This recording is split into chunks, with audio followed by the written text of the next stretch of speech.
From Washington, the McLaughlin Group, the American original. For over 3 decades, the sharpest minds, best sources, hardest talk.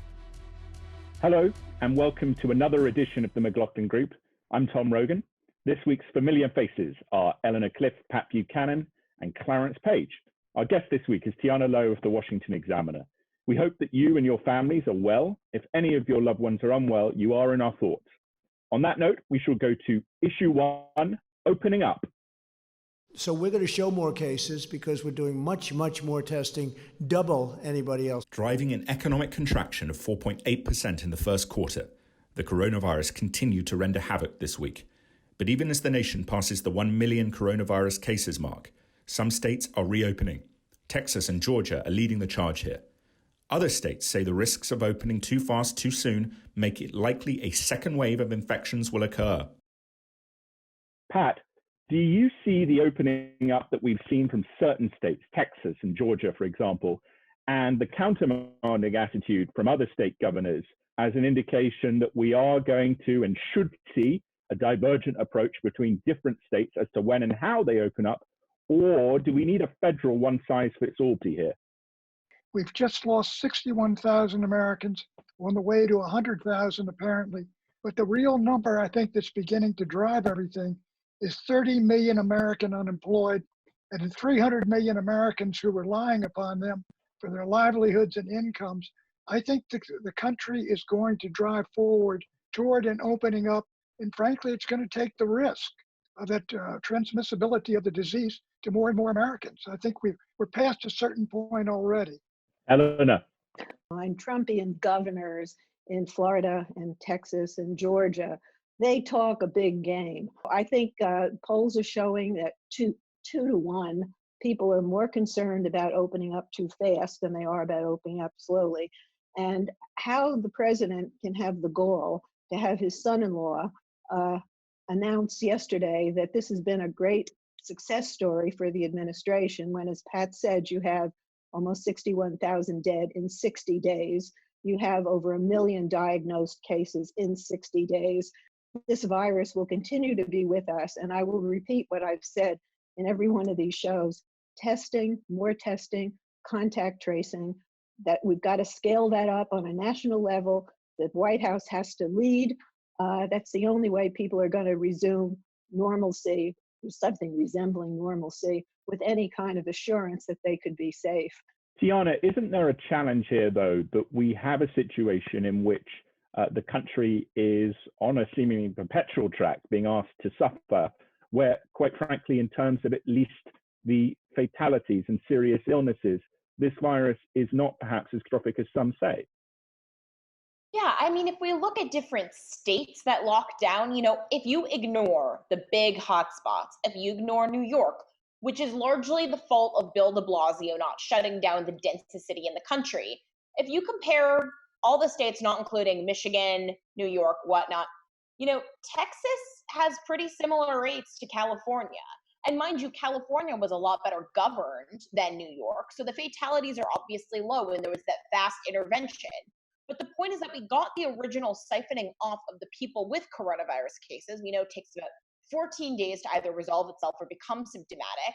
So it is true that the amount of community transmission will be decreased as a result, which was intended by this shutdown.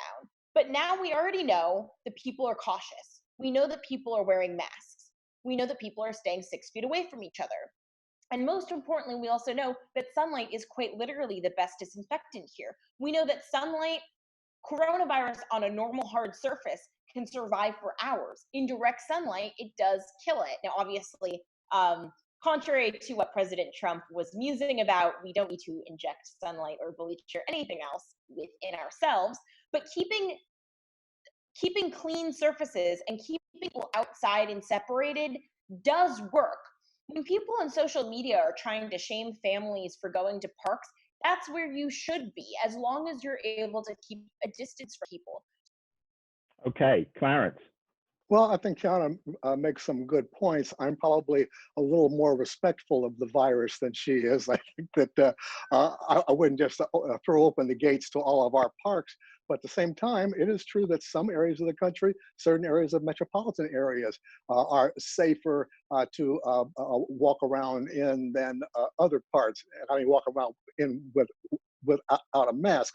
But this whole thing about opening up a state all one at a time. Well, like Georgia, for example, a friend of mine said this just reminds him of driving into floodwaters, and you stop, and but you're not sure if your car is going to clear that next big puddle.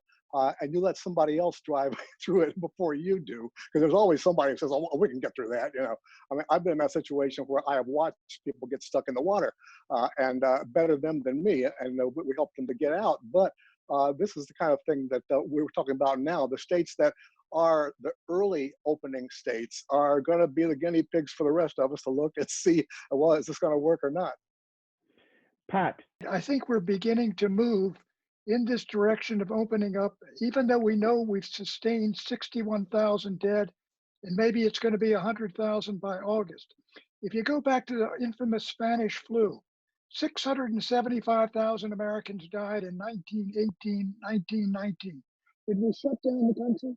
No, we raised an army, sent it to France, defeated the Germans, brought it home, and flew infested troop ships in the United States, held parades in DC and New York.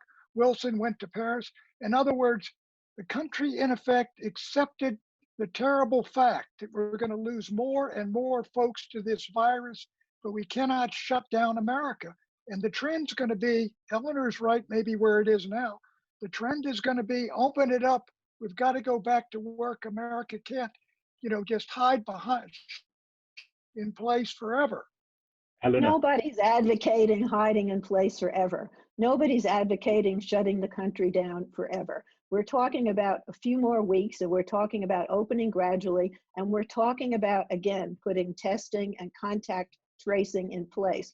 Why this administration doesn't want to recognize that, I really don't understand.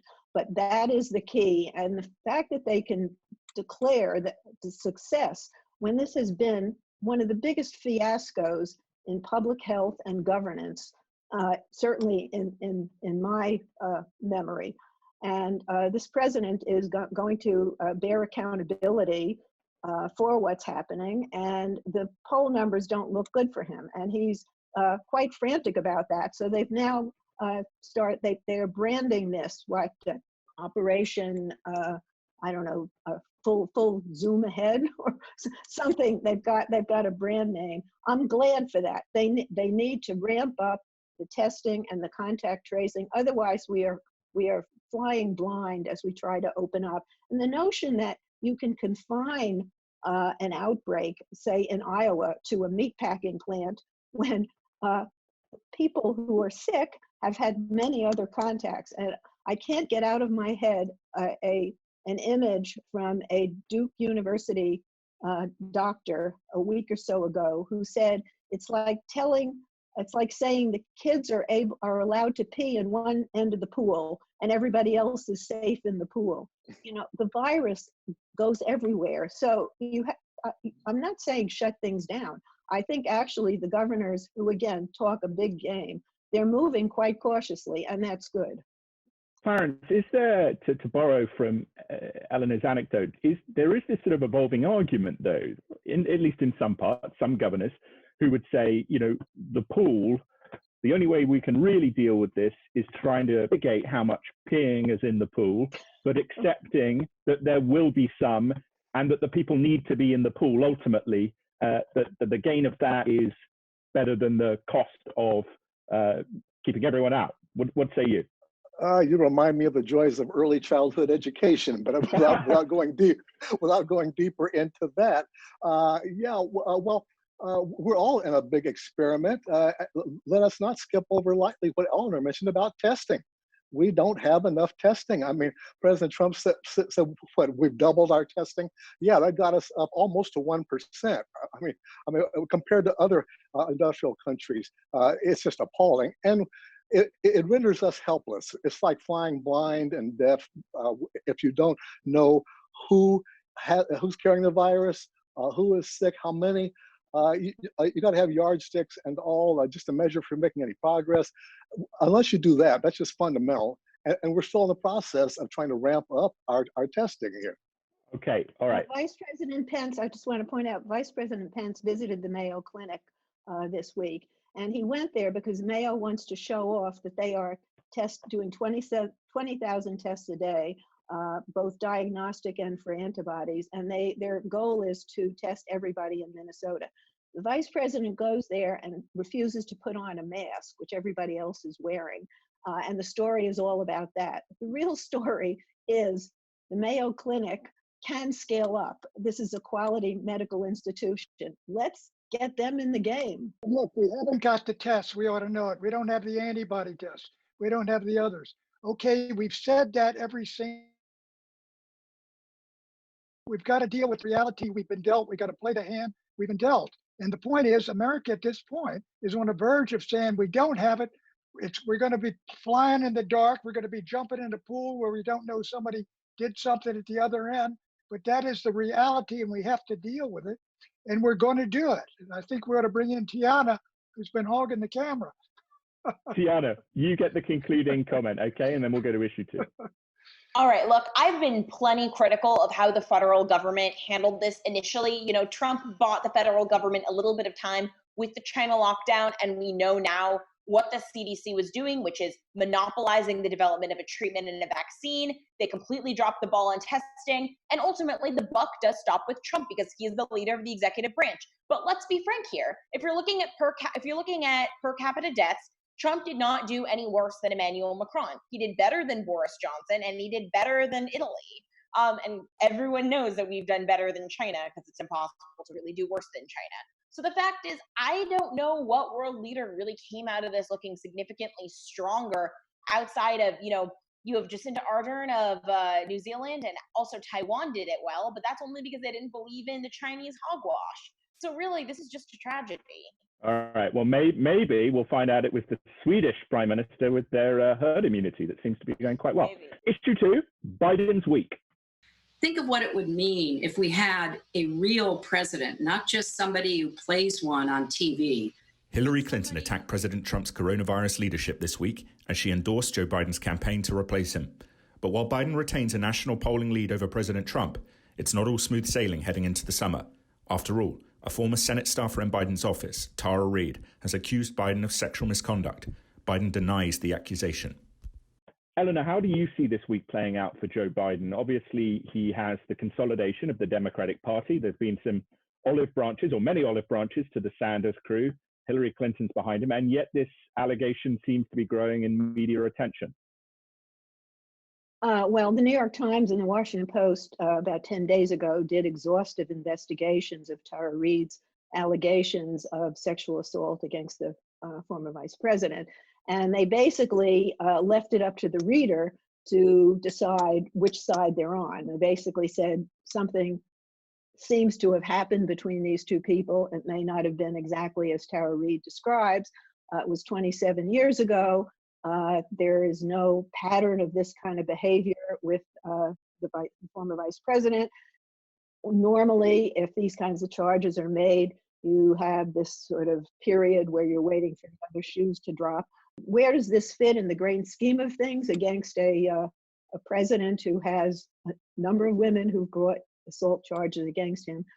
I think it has will have very little to do in how voters weigh their vote in November. Okay, Pat. Well, my view is that this is the media sort of has covered this up to a degree. Not a single media person as of Thursday or Friday had directly asked Joe Biden a question about this. What Eleanor suggests is that everybody's going to cut him some slack because he may be the one guy that can beat Donald Trump, according to the polls. Let me say this about Biden. His sheltering in place, his time in his basement has benefited him politically. He's been out of the news while Donald Trump has been at war with the press and holding these press conferences and been dropping in the polls. So I think the Trump campaign is going to have to bring Joe out of the basement, bring him into the public square, go after him on issues, not on this one because Eleanor's right, Trump himself has vulnerabilities, but go after Biden and because I think that's where Biden can be beat on the fact that he's really lost it to a degree and that he ain't going to win the debates. All right, Clarence, come in there. Well, in the world of real politics, which my friend Pat usually likes to join me in, why should Joe Biden come out when he's ahead in the polls? He's winning. He has no reason to come out and explain these charges raised by one woman. And we got a couple of corroborating women now who only corroborated as far as to say that, yeah, they remember her talking about this years ago. But it's another he said, she said. I don't think it's Joe Biden on trial here, but Judge Kavanaugh. We're refighting old battles here, and the right has been pushing really hard daily to get this case onto the headlines. And the fact is that the New York Times and what you mentioned, the Washington Post, also investigated this. And there are other journalists who investigated it. And I've looked at some of that coverage, and I've found that there's a lot of suspicion about Miss Reed and her own account of events and her own mysterious switcheroo on how she feels about Vladimir Putin. I mean, a whole lot of international stuff is coming out with her, and charges about her credibility. And that's the sort of thing that happens in this kind of a case. So we got a ways to go with that. But I don't know if it's going to affect Joe Biden's election or not. Okay, let me ask Tiana a question here. Tiana, you've been doing some writing on this issue this week. Do you think that Clarence's notion here that the conservative, the right, is trying to, I guess, pay Democrats back for Kavanaugh, or do you think that there is this general sort of media disinterest in the issue because it might hurt Biden? The secondary reaction of conservative ire certainly are conservatives rightly justified by this complete contortion of a standard that should be consistent regardless of who is accused. But let's be clear, this is not a he said, she said. Now this is a he said, she said, she said, she said. I mean, you have Joe Biden, who has never actually been directly asked to address this allegation because the press has been cushioning him for 35 days now. And you have Tara Reid running every outlet that she can, just getting someone to try and hear her. And she has rejected the idea of going onto Fox's Sean Hannity because she doesn't want to be perceived as a partisan actor. This is someone who is a lifelong Democrat. And yes, it is questionable that she favored Bernie Sanders. And yes, it is questionable that she favored Vladimir Putin. But let's just look at the evidence right here. We now have an on-the-record, contemporaneously corroborating witness who says in 1995 or 96, which is only 2 or 3 years after she claims Biden assaulted her, claimed that Reid specifically said that Biden sexually assaulted her while she was his staffer. Further corroborating this is the existence of a Larry King live clip that appears to depict Tara Reid's mother alleging that her daughter had some sort of problem while working for Biden's office. So no, this probably doesn't meet the preponderance of evidence quite yet, but it's fair to say that this is credible. You know, lots of women are scared to come forward with their claims of sexual assault. And it does seem like after she claimed to have this trouble working for Biden's office in August of 1993, that was the last month that she ever worked there. Was she iced out? Did she feel silenced? It's not completely likely at this point that she's lying, even though it still isn't likely that Biden is guilty. Okay.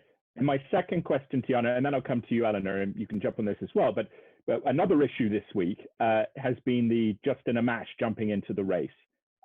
Your thoughts on that, and then we can return to the original issue or Amash. So, I mean, I think that the timing is directly related to this. You know, when the fundamental case for Biden's candidacy from the beginning of the primary until right now has been that he is the return to normalcy candidate. He did not follow the rest of his candidates in the race to the left and down to the bottom. He stuck to his guns on Medicare for all, on the Green New Deal. He said that he will run as a neoliberal carrier of the Obama legacy. But in order for this case to work, he also is to be the fundamentally decent guy. Whereas Donald Trump has won multiple sexual assault and misconduct accusations he's facing. Biden's supposed to be the good guy, the family guy. Even if he's a little touchy, he would never be accused of anything sinister. This undercuts that. And quite frankly, the fact that he isn't as angry as Brett Kavanaugh was when he was accused, and the fact that he isn't as transparent as Brett Kavanaugh was, that it looked like Biden has something to hide, and that's just not great for him. that's the perfect time for someone like Justin Amash to leap into the race. Because now it's no longer the guy who you agree with versus the bad guy who you might agree with. Now it's sort of two people facing these credible accusations. Justin Amash is someone who's scandal-free. He's running to the right of Trump on fiscal and regulatory issues. And quite frankly, I welcome his entry into the race. Now I understand the conservatives' push. I think you have identified it, and I think you speak for it. And Tara Reid is now the wedge into destroying Joe Biden, so to give credibility to a third party in the race. Lots of luck with that. As for Justin Amash, any third party is not good news for Democrats because Donald Trump can't win a majority in this country. And if one of the 10 people who voted for the Libertarian candidate, Gary Johnson, in 2016, voted for Hillary Clinton, she would have won. So if you want to reelect Donald Trump, you know, Mr. Amash is your man. But I think at this point, I would be happy to or willing to predict the Tara Reid allegations are going nowhere, and Mr. Amash's presidential campaign is going nowhere. I mean, but might I add though, how many would-be Bideners are going to line up to vote for the pro-life, conservative, religious Christian who wants to enforce the Second Amendment and slash entitlements? That sounds like you're going to pull more Trumpers than Biden voters. Well, Okay. Let me throw an additional You are a great writer of headlines for the alt-right. That's all I can say. That's Eleanor, I think that's like amazing connecting of the dots. And Eleanor, I think that's slightly unfair. Tiana is not an alt-right person. I do think the media is sort of selecting that was their language, I believe. That would be. All right. Well, let me ask Clarence a question here. Clarence, do you think that this situation with Justin Amash, with Joe Biden, is it going to shake up the race substantially in any way, do you think?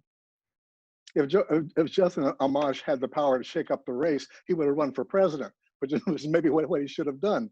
Nevertheless, I don't think he's going to have that big of an impact. For one thing, the majority of voters on each side are already pretty committed to either Trump or to Biden. And they're not going to decide the race. It's going to be the swing voters in between. And Eleanor's right in that regard. But that swing can go either way. I repeat, Joe Biden is still ahead in the polls, remarkably, comfortably ahead in the polls, in spite of everything that's been thrown at him about how he's inarticulate and may have an elder disorder, whatever. The fact is, compared to Donald Trump, Biden is still coming out ahead. Now he will have to face up to these questions at some point, but he's going to do it in his own time. And let me also point out, I kind of unfairly besmirched conservatives there when I acted like it was only conservatives who are trying to get in Biden's way. A lot of myths. Progressives, shall we say, those folks who wanted Bernie, and they say, there, you see, that old man still can't handle the race. Yeah, Biden's getting pressure from that side too. I've heard them both, and Biden is still ahead in the polls. So the race is only beginning. It's going to be interesting. All right, Pat, very quickly, Pat. No, I got to get not everything. Polls are not everything. Pat, very quick. A good leading indicator. Very quick, Pat. Third-party candidates can have an influence. One of them did very well in Palm Beach County in 2000. And it may have changed the course of American history, Tom. We shall go to predictions. Pat. My prediction is when they keep testing for the antibodies, they are going to find that it's not merely 1 million who have been infected, but millions and millions, which will show that the lethality rate of the disease is smaller, but its transmissibility is enormous. Okay, Eleanor. Well, you know, that's a trope that the conservatives like to trot out, that it's really just like the flu. We've heard that a lot. So it may not be 10 times as lethal as the flu, but it's 5 times as lethal.